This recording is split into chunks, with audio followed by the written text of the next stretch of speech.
Hello again everyone, and welcome to another episode of DIY, The Art of Wood. I'm Jeremy. So today I have another home repair how-to video for you.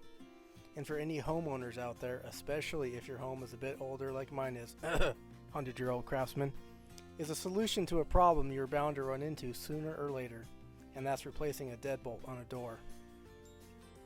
Well, this should be a simple job, right? Let's see here. Pull the screws out, remove the old deadbolt. Pull the screws off the strike plate. Yeah, easy enough. Hey, check it out. Out with the old, in with the new. Pull the old mechanism out. And what? Uh-oh! It doesn't fit. What do I do? What do I do? I guess I'll just have to go out and buy a new door, right? Wrong! I know. Most of you are probably sitting at home thinking, hey, Jeremy, what are you doing? Just go grab your drill, a hole saw, and make the hole bigger. Quit crying about it, right? So before we go and do that, let's first talk about the anatomy of a hole saw, because I gotta tell you, that's a surefire way to ruin your door. Now, a hole saw is a great tool to use to cut a fairly large hole into something very quickly, but there is a catch. If you look closely in the center of the hole saw, you'll see a smaller drill bit. Its entire job is to drill a pilot hole as the hole saw is working its way through the material. This will help keep the hole saw straight and on track, so you end up with a nice, clean, straight hole. And since there's already a hole in your door, that means there's nothing for the pilot drill to drill into. So you may be asking yourself, well, what's the worst that could happen here? Maybe if I just hold the drill real steady, then I can kind of be like the pilot drill, and I'll be the one that guides the hole saw through the hole nice and straight, right? Well, the reality is that hole saw is just going to kind of dance around that hole for a while, scratching the face of your door in the process. Now, it will eventually catch and start to pull itself through the door, but you're going to end up with some odd shaped hole. It's not going to be round, and it's definitely not going to be straight. It'll be a real mess. Now, I have seen some fixes out there that require you cutting a plug and gluing it in place, and you know what? Just forget that. That sounds like a big hassle and an even bigger mess to me.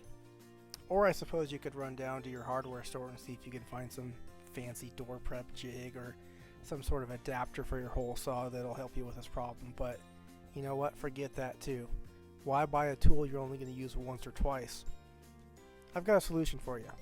And you know what? You've probably got everything you need to do it, and it's only going to take you about 10 minutes and you're done. And the best part is, you can do it yourself. And that's really what I'm all about here on DIY The Art of Wood. Helping give you the information you need so that you can do it yourself and save money. Now, before we get started, let's take a quick look at some of the tools you're going to need to complete this project. First off, you're going to need a drill and a couple of hole saws. You'll need one hole saw to match the existing hole in the door and another to match the size of your new deadbolt, typically 2 1/8 inch. You'll also need a couple pieces of scrap plywood and a couple clamps, and that's it. So let's get started, shall we? Go ahead and grab a piece of that scrap plywood and one of your clamps, and one of those smaller pieces of scrap plywood to prevent the clamp from marring the door. Go ahead and tighten it down here. You don't need to go overly tight just yet. Just snug it up to hold the plywood in place. Next, grab your second clamp and another small piece of scrap plywood, and go ahead and tighten that upper clamp down. You can go ahead and tighten the bottom clamp too while you're at it to make sure that that scrap piece of plywood is pressed firmly against the door. Remember earlier when I mentioned you're going to need a hole saw to match the existing hole in your door? Well, to be honest with you, I don't remember the exact size of this hole saw. You'll just need to match it up with your door. So grab your drill and let's make a hole. But don't get carried away here. You're going to want to stop just as soon as that pilot drill pokes a small hole through the piece of scrap plywood on the opposite side of the door. And you'll see exactly what I'm talking about here in just a few seconds as soon as I'm finished drilling. See there? That pilot drill just poked through. And that's where you want to stop for now. This next part is a little tricky and requires a little bit of a shuffling routine with the clamps, but you'll get the idea. So take your time here. First, remove the top clamp only, leaving the bottom clamp in place. Next, grab another larger piece of scrap plywood and reinstall that clamp you just removed, securing both pieces of scrap plywood to the door. Be sure and position that new piece of scrap plywood over the hole on the back side of the door. Now remove the bottom clamp and let that small piece of scrap plywood fall to the floor, and temporarily reinstall the bottom clamp. To prevent marring the door, don't over tighten this bottom clamp. It only needs to be snug just to hold that first piece of plywood in place. And now loosen the top clamp and reposition the piece of scrap plywood on the back side of the door so that it will cover the hole on the back side of the door and also allow you to clamp both pieces of scrap plywood in place with one clamp just above and the other clamp just below the hole in the door. And finally, remove the bottom clamp so that you can reposition it to allow you to clamp both pieces of scrap plywood to the door.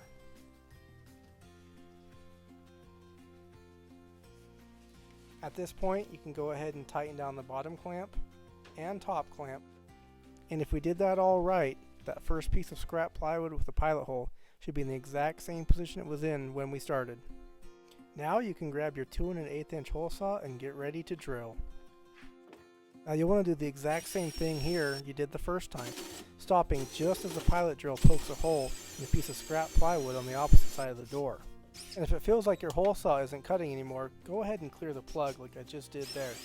And don't forget to stop just as that pilot drill pokes through the opposite side.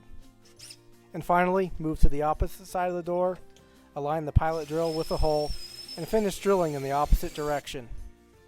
You may be asking yourself, well, what's the point of that? Why come around to the opposite side of the door and finish drilling back the direction you just came from? Why not just drill all the way through the door and be done with it? Well, the answer to that question is pretty simple. If you were to just drill all the way through the door, as the hole saw blasts through the opposite side of the door, it may cause tear out, splintering and damaging the face of the door. Finishing the drill back the direction you came, drilling back into the door, will prevent that from happening. And as you can see, the results speak for themselves. You're left with a perfectly centered, cleanly cut, and straight hole, ready for your new deadbolt. Now before we get to the installation of the deadbolt, go ahead and grab your shop vac or vacuum cleaner and vacuum out any sawdust, wood chips, or anything that might interfere with the working of the deadbolt. Now I'm going to skip the step-by-step instructions on how to install a deadbolt. They're all pretty straightforward and all go in about the same. If you have trouble, I recommend following the instructions that came with it. I will, however, mention 2 important tips to keep in mind when installing a deadbolt, and that's orientation and setback. Orientation refers to the direction the deadbolt goes in, noted with an up arrow here. The setback refers to the distance from the edge of the door to the center of the hole. Your deadbolt should have some kind of built-in quick adjustment set to the common setback sizes. To adjust your deadbolt to the correct setback for your door, you may need to do some kind of a twisting motion, or there may be some kind of a catch you have to press to be able to slide it back to the correct setback. Check your instruction manual on how to do this with your particular deadbolt. And that's really all there is to it, folks. Keep in mind you could use the same exact method to enlarge the hole for the doorknob if you need to. I hope you found this video helpful and informative. If you haven't done so yet, go ahead and hit that subscribe button. And while you're at it, smash that little blue bell so you get a notification whenever I post a new video. Because I have a lot of exciting videos planned ahead, and you're not going to want to miss any of them.